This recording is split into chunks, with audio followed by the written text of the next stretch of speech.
Kizazi Moto comes from Kizazi Moto, which means generation of fire in Yeah. Kiswahili. Yeah. And what it's intended to mean is that we're bringing a new, fresh set of a fire generation of storytellers, from the African continent. So it's a big movement for the whole continent, and we are fortunate enough to be the first ones to get this kind of opportunity at this scale. Um, but besides that, it just means it's the implications of the title Kizazi Moto is supposed to mean that there is a fire burning. It has always been burning in Africa, Yeah. Yeah. and it's just now everyone gets a chance to hear this next generation of storytellers. So hopefully it becomes something bigger than us.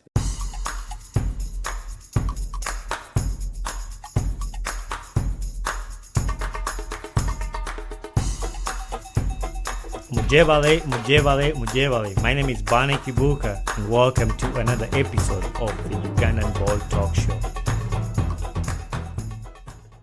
Welcome to my podcast, Mr. Raymond Malinga. I've always wanted to have you on the podcast. I think you know how you ended up on my podcast. One of a friend of mine, a guest on the show, recommended you to be on the podcast. I added you on Instagram, and what an amazing thing I fell into. Like, just when I added you on Instagram, I fell into like a whole bunch of content, the work you do, amazing work. I was like starstruck before even I looked at you face to face, like I was struck by what you do. So I was like, I need to have this guy on my podcast. So welcome to my podcast, brother. Okay, thank you. Thank you for those kind words. What an introduction, eh? Okay. And I know we've talked a little bit, just small talk, but the words that come out of you are like so inspiring, so encouraging, and that's all what I do on this podcast. I host people, especially people who are from Uganda, that can inspire another child who has a dream that they want to chase. When I say this podcast, I grew up in Uganda for 20 years till I moved to the United States, and getting an opportunity to do what I do now, and I say the whole podcast to pass on this message to another child in Uganda who is able to do what I do now. Like I've told you before, I'm an airplane mechanic, and I know there isn't a lot of kids in Uganda who think they can do it. And that's why I started this podcast and I bring these guests to share their stories. Most of the people today will know you, the new movie that just aired from at Disney, and being a part of that. But I wanted to start this podcast off by just going back in who Raymond is before even we get to what people just see today, and people just see your journey, how you get to where you are today. Who is Raymond Malinga, without just like a simple way you can introduce yourself to the person? I have to give you the professional introduction.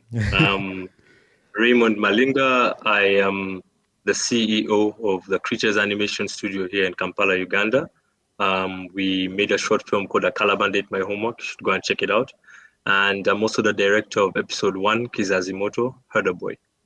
That's awesome. That's perfect. That's a perfect introduction, and that's what I wanted, because I wanted to start the Kalabanda Ate My Homework, the one you did in 2017. A lot of people have not. It might not have like boomed out, but like you mentioned it, that you did it. What was the reason you decided to do the project Kalabanda just for a short period of time, for the people who never tapped into that, to know what that was about? For me, Kalabanda was mostly to challenge ourselves. Can we tell a Ugandan story that has some global appeal? And it was also to see if we could build. So this project was used to build the studio. So we started off with my brother and I, just two of us in a garage, and then we finished the project with about 7 people. And the project had multiple objectives, but the main one was to build the studio and also to prove that something like that could be done in Uganda. Nice. That's really amazing. And it started with me. When I saw that the first time, I was like, dude, I didn't know this could be done in Uganda. And when you explain it like that, like that's the picture. Even me, who was born in Uganda, see that this could be done. And later on, when we're gonna talk about Kizazi Moto, there's a thing that just came out in my head. I'm like, dude, this explains it well. And like when you touch on it, it's it shows to the people who watch, people who see that this too can be done in Uganda. Your journey into animations, how did you end up there? There isn't a lot of people I've met in life in Uganda who say, I'm going to do animation. Like, how did you end up in animations? Well, hopefully that's changing now with more examples of animation, or could we call them success stories, or at least on the journey to become successes. um, and for me, it started. I've always loved telling stories and writing. That's what I started with, and I wanted to be a novelist, actually, an Yeah. author Yeah. at first. And I was introduced to animation quite early on in my university, no, not my university, rather, my secondary school, around like S3. I was introduced into the idea of like a single drawing moving. If you put the movement, if you draw several drawings, it creates this illusion of movement. Right. And I fell in love with that because I saw it as the perfect art form. And after that, I got the opportunity to go and study in Malaysia. So I was hired at an animation studio called Wow Animation Malaysia. Then I left the job because I felt like Africa was calling. I feel like I had some responsibility to come back. I was complaining about the state of the industry back home, and I was like, why don't I go? And to be honest, the plan was always to come back and start a studio anyway. So I started with my brother, and we did Kalabanda, did my homework, and soon after that, we're here, Yeah. doing Kizazi Moto. I know I've skipped a lot of things. No, We don't have a lot of time, but yeah. There's no way we can dissect every single thing you've done through in this short period of time. But yeah, that's like the gist of it. And like as you talk about these things, like even Kalabanda in my homework, like I want the listeners to go out there and check it out because we're not gonna sit down here and just dissect through the. But while you're in Malaysia too, you got an award, junior production executive in Malaysia. You've had a ton of awards in your lifetime, like the things you've won, best short film in Cote d'Ivoire. You also had the projects that you've done in Neo's NFT projects. I saw that too, which is really amazing. Wow, animations, and the creatures animations you talked about that you said with your brother. Is your brother Robin? Robin. Robin? Yeah, I think Yeah. I saw him. I've not met him. But that's amazing that you were able to do all these things, and the fact that you said Africa was calling, that means a lot to me. I mean, it kind of makes me feel bad sometimes because I left Africa to come just to dream in the United States, but like I still think about home. Everyone has their journey. Everyone has their journey. It's Right. fine. I think about that, and that's the reason why I want to connect to Uganda as much as I can. That's why I started the podcast to feel at home and to just inspire, even without being there, doing this podcast remote and having you here. Along your journey, you met some amazing people like John Travolta. I saw a picture of that and cool moments. But in the people you've met in life, you meet Peter Ramsey and who is the first African American to win the Academy. And from watching the Kizazi Moto, I saw he was like executive producer. How was your Mm. experience meeting Peter in the first time, and where did you meet? I actually met Peter in 2019 in Cape Town International Film Festival first. So Kizazi was actually the second time I was meeting him, but this time I got to work with him. Yeah, it was quite amazing to see to learn from him because he has a lot of expertise and a lot of knowledge. What I will add to what you're saying is that there's so many amazing people I met actually, um, and the people that I really am leaving with, besides obviously Peter and the amazing people I've met, are actually the directors of Kizazi Moto, because I think those guys are just so brilliant, and Right. I enjoy talking to them. Just so intelligent, and I think I've formed some really good friendships, Peter included, and a lot of the executive producers, but the directors mostly. Yeah. Which is, yeah. There's a lot of people who try to close relationships with other people. I know for different reasons, but even in my own story, moving to America, like it's the people that not my family, not my friends that have brought all these opportunities in my life. And it's a cool thing. You meet amazing people. You don't know what they're gonna add in your life, but there's a lot of cool things that will happen in your life through the people you thought you meet. Like now you're talking about these opportunities that came with when you met Peter. And that leads me to whatever everybody would want to hear about the Kizazi Moto. To begin with, what Mm. does Kizazi Moto mean? Like just that word? Kizazi Moto comes from Kizazi Moto, which means generation of fire in Yeah, Kiswahili. yeah. And what it's intended to mean is that we're bringing a new, fresh set of a fire generation Mm-hmm. of storytellers, from the African continent. So it's it's a big movement for the whole continent, and we are fortunate enough to be the first ones to get this kind of opportunity at this scale. Um, but besides that, it just means it's the implications of the title Kizazi Moto is supposed to mean that there is a fire burning. It has always been burning in Africa, Yeah, yeah. and it's just now everyone gets a chance to hear this next generation of storytellers. So hopefully it becomes something bigger than us. Yeah, I gotta say, I knew what it meant, but for the listeners, because my mom is Kenyan. I don't know if I told you that. So I speak Swahili. So my mom is Kenyan, my dad is Ugandan. But like, I knew what the word meant. But I know a lot of my listeners, like in the United States, they might not know that. And hearing it from you, they might think I'm lying because some of these people they don't trust me. But like hearing it from you, they will like that. So I believe there was about 70 creators who were invited to pitch in ideas for this Kizazi Moto, the show. Could you tell me about like your is that a question I can ask, but could you tell me like a process of how that went? When you started, did you ever think you'll be one of the people who get selected? I think to first answer that last part, I think you have to go in with the attitude of being selected. So I kind of went in with the attitude that I have to be selected, Yeah. So you just keep on working. If they're not to, if they're to not select me, let Hmm. them not select me at me working at my highest level at Hmm. the time, Yeah. so that I can know that I did all I could, and then if there's another opportunity, I just have to work harder than I did last time. That's Yeah. all. So yeah, but the process was pretty much received the invitation to pitch. We pitched a couple of ideas. I pitched two. I think the maximum was three. Herderboy was the one that we settled on.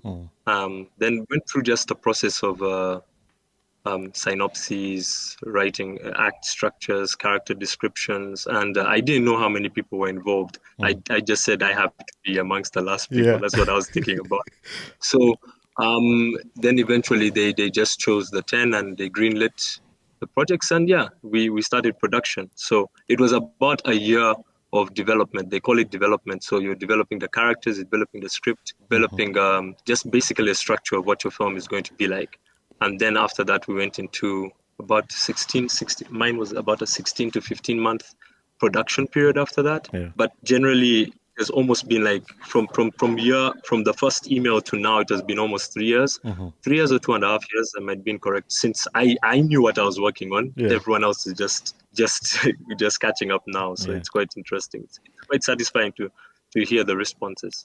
Yeah, it's amazing, and I know you touched on a little bit when you said you had three ideas because I had a question here. I was going to ask you like, is this an idea that you had on the back of your pocket that you always wanted the world to see? Because like the story from the Herderboy, like that's the question I had on there. Is like, is that a story that you always had on your back pocket that I want the world to see this? I had this story. I first developed this story when I was in my early days in university, right? And it was one of the first projects I tried to force myself to create an African premise because I had realized that every single time I was writing, there was always some form of influence from the West. And this time I tried my best to say, what can I do that's very local? At the time, it was actually geared towards the Maasai. Um, but when it has changed so much since I started the production of Kizazi Moto and the development of the short, and I changed it to be more focused to Uganda because I realized that it's my comparative advantage. A lot of someone can be way better than me at being a New Yorker because they live in New York, but I understand Ugandan things, so Yeah. I by and just gives me some and I'm just going to extend my answer to something else, which is, when I looked around, like in Uganda, there's a limited scope of exploration in the film arena. You find people mostly doing dramas and soaps, which is not bad, but I think that there's room to expand the genres that we actually tell and become commonplace. And so what I really love about animation, and it's not necessarily a genre, animation is just a medium, and you can tell any type of story there. But what I love about animation is that uh, if you look at the projects in Kizazi Moto, it can push the medium of African cinema forward, right? Because we are not limited by we're limited by the artistic expression, you know. And I think that that's quite interesting that we can I can go forth and say cattle herders can be cool and they can have all these weapons, you know. Yeah. And animation allows us to push the boundary of the medium and how it's being used on the continent, and that's what I was looking for, really. So if you were to ask me at the back of my mind, yes, I did have Herderboy. There are other stories I had as well. This one just seemed to fit so well for Kizazi Moto, and its aim is to just push the boundaries of what kind of stories come out of Uganda and how we package our culture. You answered that perfectly because I have that was my next line we're going to talk about because and I like that because my question was going to be was that like an opportunity for you to change the culture perspective of Uganda? Watching that movie in the United States, I sent you a picture of two of my nieces. Well, they were sitting there watching. Like one of them could not take his eyes off the TV, and I had other people in the room watching. We're watching together at my in-laws. But watching that, there's a perspective of people in the US that have about Africa, which you brought the story very well, keeping the African culture in the story, but also showing that Africa or Uganda is not just what you guys think, just huts. Just it's more to that than just what people think about Africa, you know? Like that you did that so perfect. And I know the first time I talked to you before you we were like did you know? Do you know what my movie is? You asked me that question. I was like, no, I don't. But don't tell me because I want to go and do my own research and find out which one is your movie. 3 seconds into watching when it was released on July 5th, 3 seconds, I was like, this is Raymond's episode because like there's a lot of things. And when you're Ugandan, you're able to tell right away. The hat, Mm. the hat for me gave it away the first time because the hat was black, yellow, and red. The names, you kept the names. When I had Dushime, and even before they started calling the names, they speaking English, and the way you portrayed that is like, you know, in Uganda we speak, they call it Luga English. You speak English with Luganda, you know, like, so they were speaking English and they're like, Gendeli!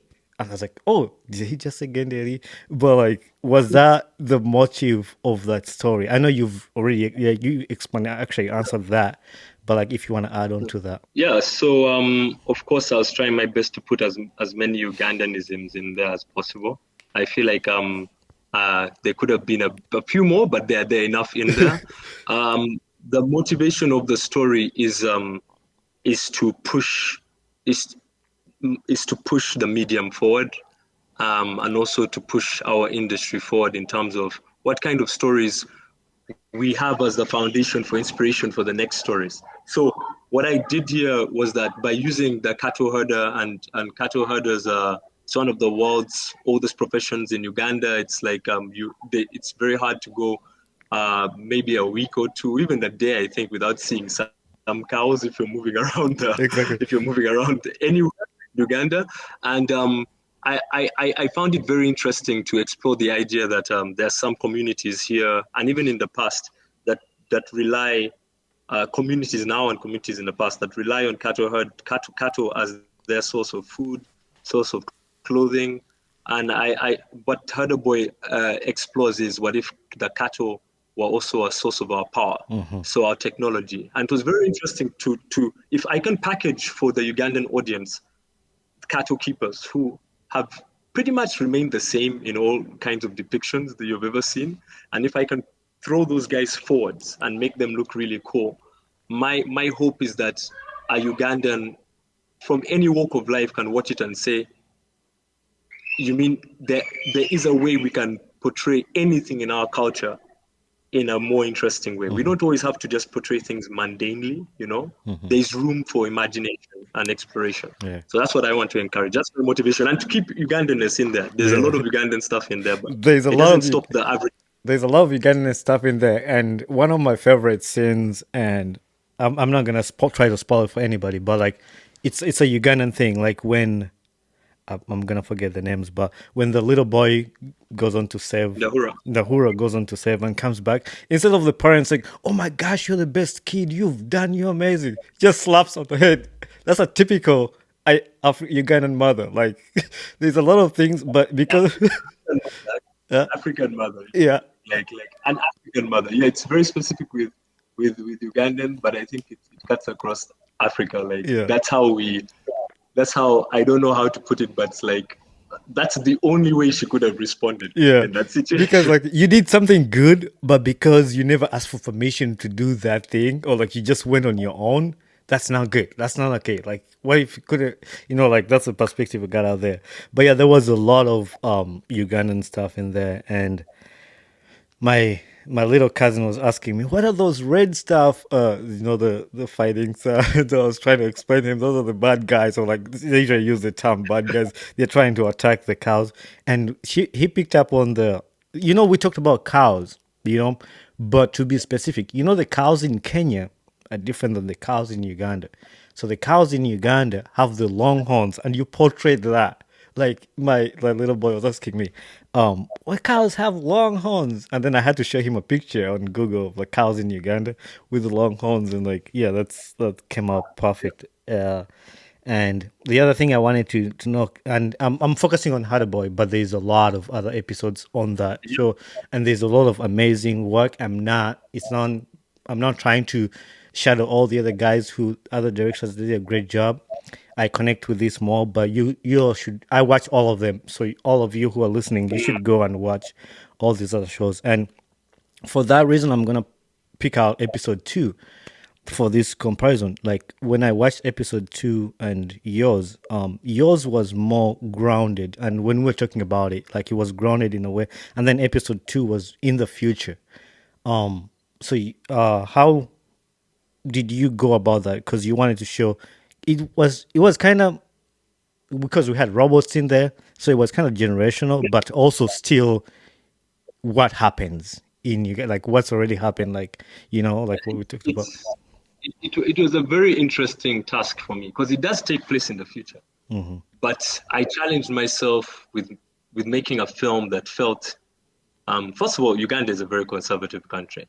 And so my mindset when I was making the film was, I'm trying to usher in a new way of thinking, of presenting our cultures, I have to be very aware of the fact that if you take it too far, sometimes people don't want to pay attention in Yeah, Uganda. yeah. And so what I did is that I challenged myself to make a film that felt grounded, but yet when you're watching it, you're very aware that these guys are technologically advanced, right? And it's for me, when you ask me about the other episodes of Kizazi Moto, I have nothing but praise for them. Right. We watched the films before the audience did, and I was just like, how lucky are we to be part of this moment in history, So when I look at episode 2, which is Mukuzi, I love Mukuzi as well. It takes place in Soweto, and I think they did a film that that targets the people that they were trying to represent there really well. And and you see, you're resonating with my film because you understand, like you appreciate the qualities of how how real and grounded it felt, yet you're very aware that it's actually In the future. technologically advanced. Yeah. And that was just an intentional choice on my end. So I can make more futuristic and crazy Ugandan stories as well. But yeah, it was very intentional to try to keep it feeling like these are just it's a day in a life of cattle herders in the future. That's what it kind of was supposed to come off like. Yeah. No, that was really amazing, and I really love that. And the final line that we talked about, like "Ono mana banage kadogo," how that after I remember after watching it the first time, I've watched it like 3 times. After watching the first time, I shoot back. I was like, "Ono mana banage kadogo," like how. Why did you pick that to be the ending and the closing part of it? I remember for a long time in my scripting, I was trying to figure out what the last word of the whole thing would be, you know.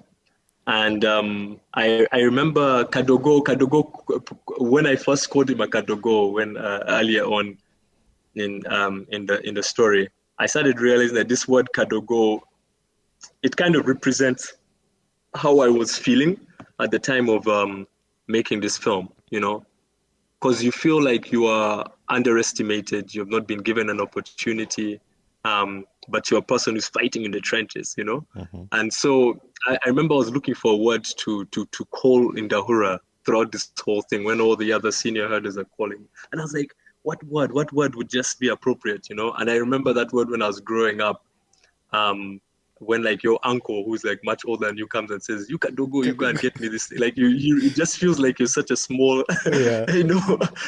So and also it had cross cultural appeal because it could also reach the people in Kenya and Tanzania as well. I Mm-hmm. really like that.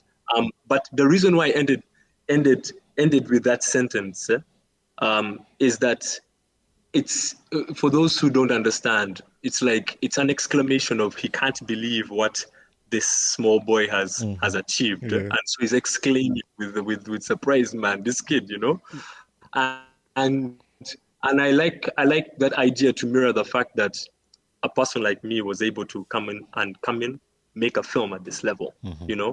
and we actually finished it. So it's kind of a shout out to myself, Yeah. to my entire team who worked on this project, to a lot of people who are trying this stuff out for the first time.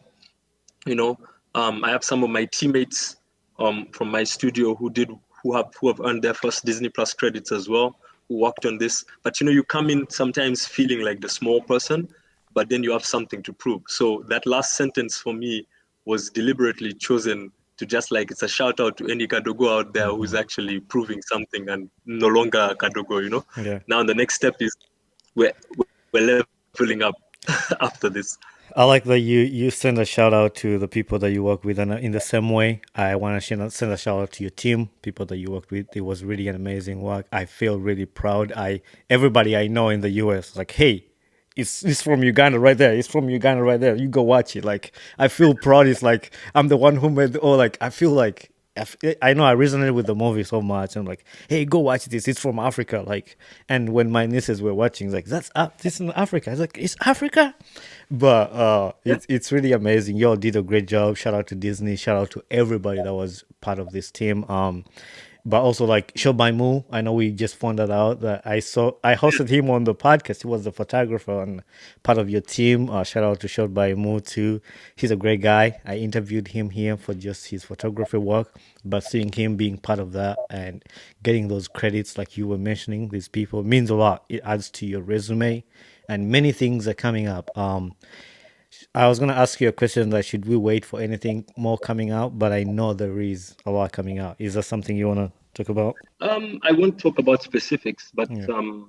I usually go silent for a couple of months or years, and people get frustrated. Yeah. But hopefully, when I come back out of the surface of whatever I was trying to do, it will Hmm. be worth it. Yeah. So I do have a couple of projects coming up where my team and I are currently doing a YouTube kids show called Kunda and Friends, with a production house for that YouTube kids show, which is really interesting. It's been challenging there. But right now we're just enjoying Kizazi Mm-hmm. Moto response, Mm-hmm. and we're talking to a couple of people about things. So I'm being very vague and dancing around your question, but Yeah. the short answer is yes, we're working on some things, and hope we enjoy them as much as you've enjoyed the last two. Hopefully, and that has opened up my mind. And I'm somebody who was never into animations or anything, but like just seeing that it brought opened my mind up into animation. And right now, I can just sit down, and just watch and enjoy it, and knowing how it connects to me.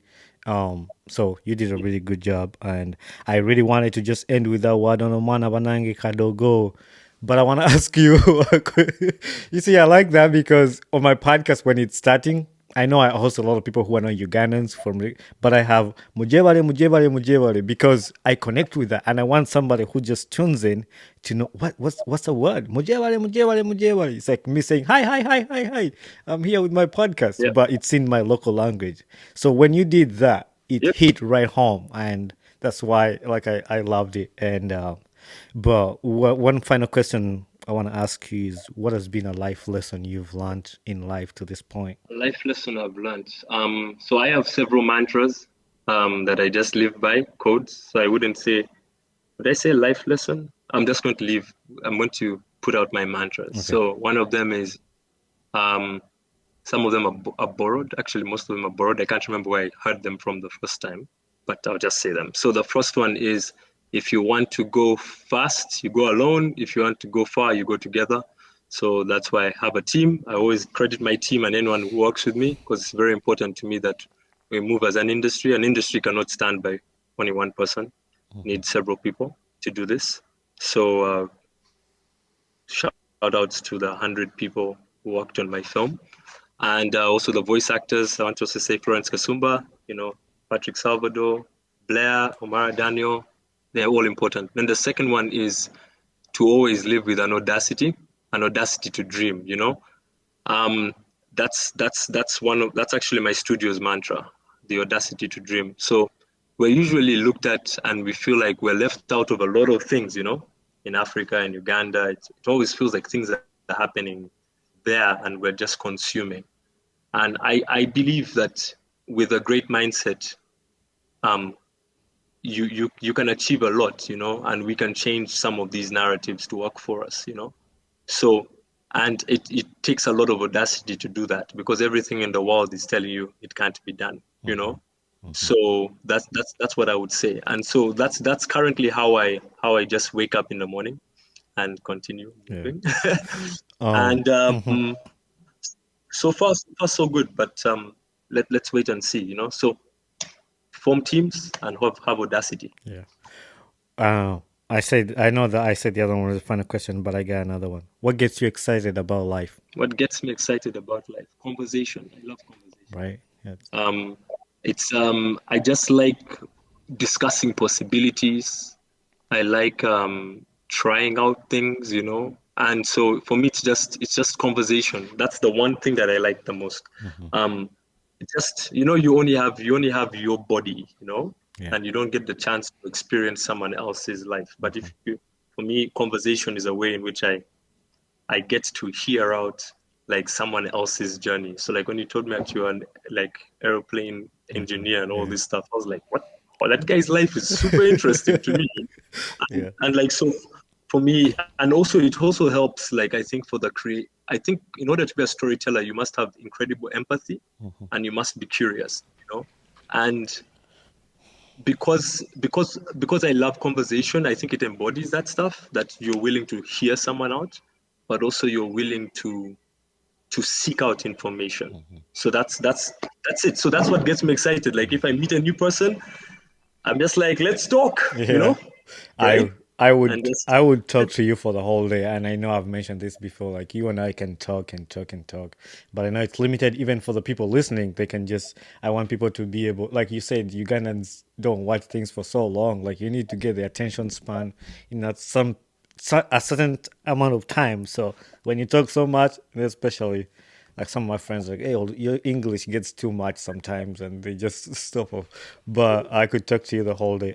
Final question: who would you like to see on my podcast next as a guest?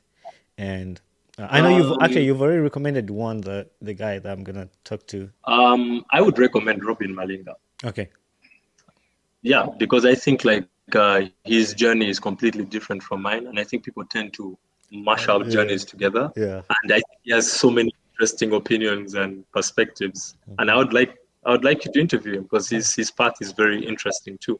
And last thing I will say, if we're ending now, it's watch Kizazi Moto. Yeah. It's streaming on Disney Plus right now. It's a collection of sci-fi, science fiction, African short films. Each of them is about 10 to 12 minutes. And they have films from Zimbabwe, Kenya, Egypt, Nigeria, South Africa, and Uganda. Uganda is episode 1. It's called Herderboy, and you should check them all out because I think that it's an incredible achievement. And if for those who have been complaining that you don't see Africa represented, this is a good starting point. There's still a lot to do, but it's a good starting point, and you should go and support it and talk about it. Yeah, yeah, go watch it. I've watched it like 3 times. But I meant to ask you, you mentioned that a little bit. You said, what was the reason you got yours went first? Like, what was Herderboy first? Was it just pick out? Um, I don't know the specifics, but Okay. what I will say is that I just remember somebody telling me that it felt like Welcome to Africa, Yeah, you yeah, know. that's what I felt too. Yeah, yeah, it felt like Welcome to Africa, and I think it has to do with what we discussed earlier, the idea that I try to keep it grounded, even if it felt like that's the Africa everyone thinks they know. Hmm. Then when you actually start paying attention to the film, you're like, wait, but this Africa and this setting is not the same as what we have, but Yeah, it's just close enough that you.